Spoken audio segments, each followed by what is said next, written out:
This could have been a really bad game. This is against one of the better teams that scores a lot, and they had a couple of players out who didn't play a ton for them, so they're kind of call-out ups, but they dominated us in shots and everything. But luckily for us, and I guess unfortunately for them, their normal goalie got, I don't know what happened, but after we came back from the break, the person just wasn't there anymore. And so the guy that was playing said he hadn't played in like years, and this was like his first time on the ice. This game specifically was his first time on the ice in years. So I felt bad for him. We scored more than what I posted here, but just, like, I don't need to show that. But their team dominated us. I have to say I got a couple of great plays with my D for like stopping pucks that were going to go in and just like doing solid clearing of rebounds. They did pretty good for the most part in this game, so I got to give them credit for that. I played pretty good and was really satisfied with how I played. So you definitely see some oversliding at the beginning of the game, and it's plays where you slide so fast you don't expect to be there in time. So like the one guy passed cross ice and I got there way before I was expecting to, and by the time I got there the guy just held on to him. Like, oh crap. Like normally if you're slower they're probably going to shoot, but if you're already there it sometimes makes players hesitate and then do something else, and that's kind of like what happened here. For the first goal, it was a nice shot by a pretty good player, and coming from like behind the net, who was left wide open in the slot. I tried to come out and challenge, didn't get there in time, and they put it like nice and low. Obviously, if I replayed this, I would have done the same thing. It's just I didn't get either out far enough or didn't quite get like on the right angle, and they put it in a nice spot. It was a nice play. My D, valiant effort trying to block that. Didn't block it. Didn't totally help with me seeing it either.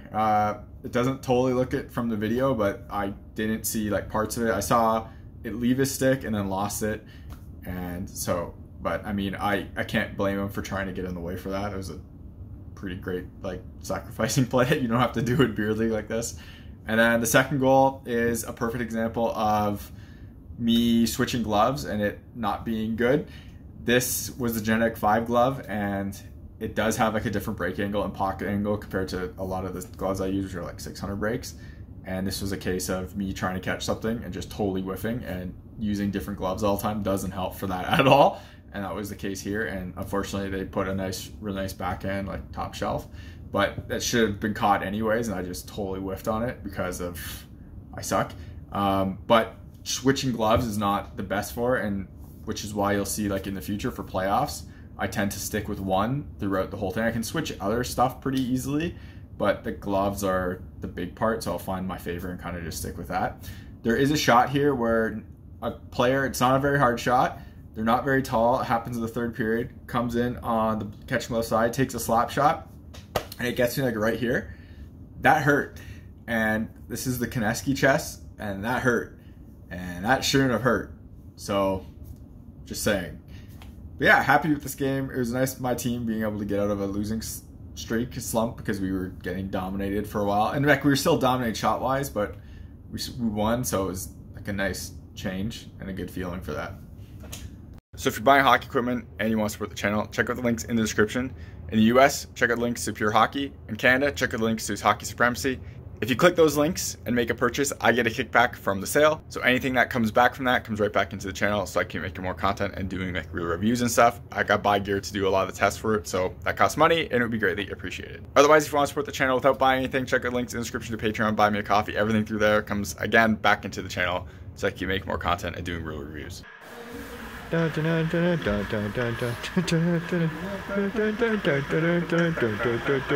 ready for this?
You're watching HockeyReviews.ca.